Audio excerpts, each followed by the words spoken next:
Pride and Prejudice, Chapter 10. The day passed much as the day before had done. Mrs. Hurst and Miss Bingley had spent some hours of the morning with the invalid, who continued, though slowly, to mend, and in the evening Elizabeth joined their party in the drawing-room. The loo table, however, did not appear. Mr. Darcy was writing, and Miss Bingley, seated near him, was watching the progress of his letter and repeatedly calling off his attention by messages to his sister. Mr. Hurst and Mr. Bingley were at piquet, and Mrs. Hurst was observing their game. Elizabeth took up some needlework, and was sufficiently amused in attending to what passed between Darcy and his companion. The perpetual commendations of the lady either on his handwriting, or on the evenness of his lines, or on the length of his letter, with the perfect unconcern with which her praises were received, formed a curious dialogue, and was exactly in unison with her opinion of each. How delighted Miss Darcy will be to receive such a letter. He made no answer. You write uncommonly fast. You are mistaken. I write rather slowly. How many letters you must have occasion to write in the course of a year. Letters of business, too. How odious I should think them. It is fortunate, then, that they fall to my lot instead of to yours. Pray tell your sister that I long to see her. I have already told her so once, by your desire. I am afraid you do not like your pen. Let me mend it for you. I mend pens remarkably well. Thank you, but I always mend my own. How can you contrive to write so even? He was silent. Tell your sister I am delighted to hear of her improvement on the harp, and pray let her know that I am quite in raptures with her beautiful little design for a table, and I think it infinitely superior to Miss Grantley's. Will you give me leave to defer your raptures till I write again? At present I have not room to do them justice. Oh, it is of no consequence. I shall see her in January. But do you always write such charming long letters to her, Mr. Darcy? They are generally long, but whether always charming, it is not for me to determine. It is a rule with me that a person who can write a long letter with ease cannot write ill. That will not do for a compliment to Darcy. Caroline, cried her brother, because he does not write with ease. He studies too much for words of 4 syllables. Do not you, Darcy? My style of writing is very different from yours. Oh, cried Miss Bingley, Charles writes in the most careless way imaginable. He leaves out half his words and blots the rest.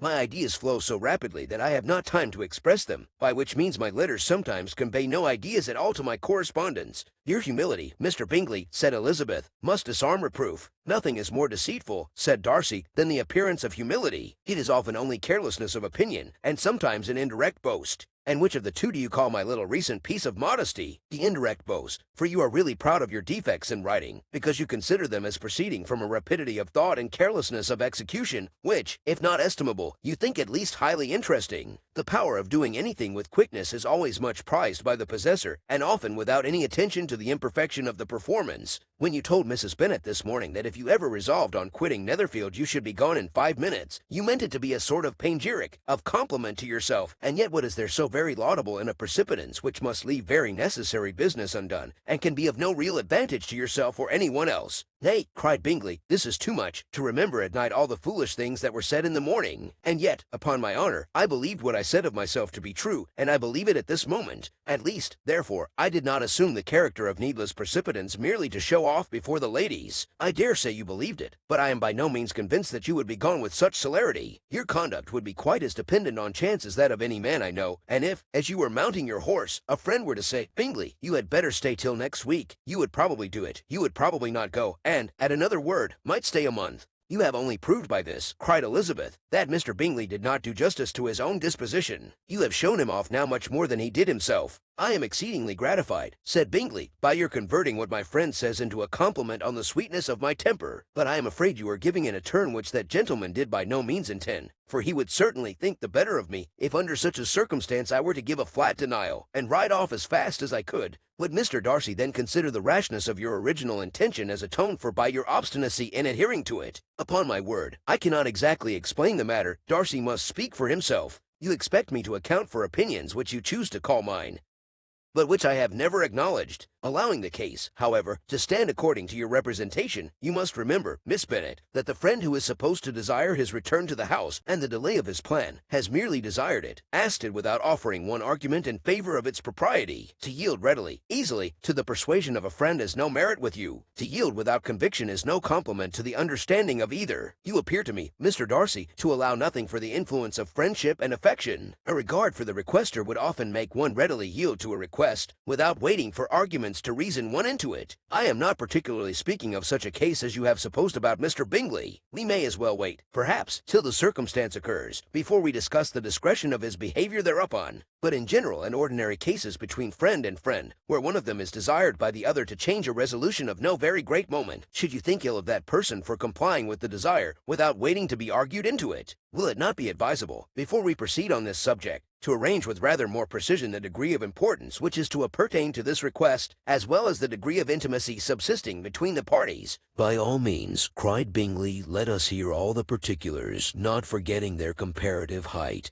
and size, for that will have more weight in the argument, Miss Bennet, than you may be aware of. I assure you that if Darcy were not such a great tall fellow in comparison with myself, I should not pay him half so much deference. I declare I do not know a more awful object than Darcy on particular occasions, and in particular places, at his own house especially, and of a Sunday evening, when he has nothing to do. Mr. Darcy smiled, but Elizabeth thought she could perceive that he was rather offended, and therefore checked her laugh. Miss Bingley warmly resented the indignity he had received, and an expostulation with her brother for talking such nonsense. I see your design, Bingley, said his friend. You dislike an argument, and want to silence this. Perhaps I do. Arguments are too much like disputes. If you and Miss Bennet will defer yours till I am out of the room, I shall be very thankful, and then you may say whatever you like of me. What you ask, said Elizabeth, is no sacrifice on my side, and Mr. Darcy had much better finish his letter. Mr. Darcy took her advice, and did finish his letter. When that business was over, he applied to Miss Bingley and Elizabeth for the indulgence of some music. Miss Bingley moved with alacrity to the pianoforte, and after a polite request that Elizabeth would lead the way, which the other as politely and more earnestly negatived, she seated herself. Mrs. Hurst sang with her sister, and while they were thus employed, Elizabeth could not help observing, as she turned over some music books that lay on the instrument, how frequently Mr. Darcy's eyes were fixed on her. She hardly knew how to suppose that she could be an object of admiration to so great a man, and yet that he should look at her because he disliked her was still more strange. She could only imagine, however, at last, that she drew his notice because there was a something about her more wrong and reprehensible, according to his ideas of right, than in any other person present. The supposition did not pain her. She liked him too little to care for his approbation. After playing some Italian songs, Miss Bingley varied the charm by a lively Scotch air, and soon afterwards Mr. Darcy, drawing near Elizabeth, said to her, "Do not you feel a great inclination, Miss Bennet, to seize such an opportunity of dancing a reel?" She smiled, but made no answer. He repeated the question, with some surprise at her silence. "Oh," said she, "I heard you before, but I could not immediately determine what to say in reply. You wanted me, I know, to say yes, that you might have the pleasure of despising my taste, but I always delight in overthrowing those kind of schemes and cheating a person of their premeditated contempt.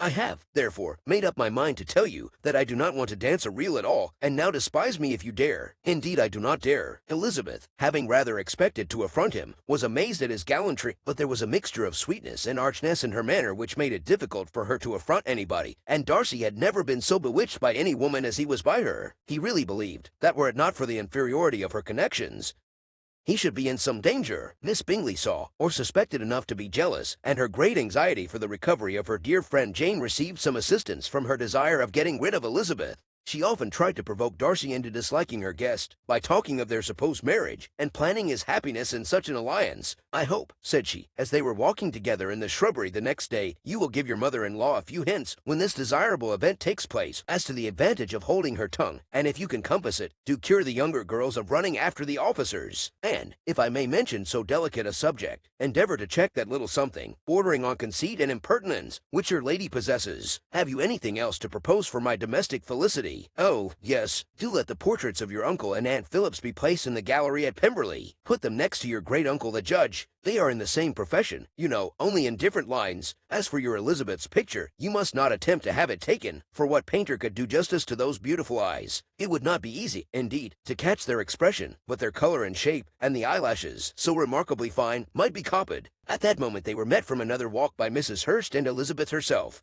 "I did not know that you intended to walk," said Miss Bingley, in some confusion, lest they had been overheard. "You used us abominably ill," answered Mrs. Hurst, "running away without telling us that you were coming out." Then taking the disengaged arm of Mr. Darcy, she left Elizabeth to walk by herself. The path just admitted 3. Mr. Darcy felt their rudeness and immediately said, "This walk is not wide enough for our party. We had better go into the avenue." But Elizabeth, who had not the least inclination to remain with them, laughingly answered, "No, no, stay where you are. You are charmingly grouped and appear to uncommon advantage. The picturesque would be spoilt by admitting a 4th. Goodbye." She then ran gaily off, rejoicing as she rambled about, in the hope of being at home again in a day or 2. Jane was already so much recovered as to intend leaving her room for a couple of hours that evening. Thank you. Subscribe and comments for next chapter.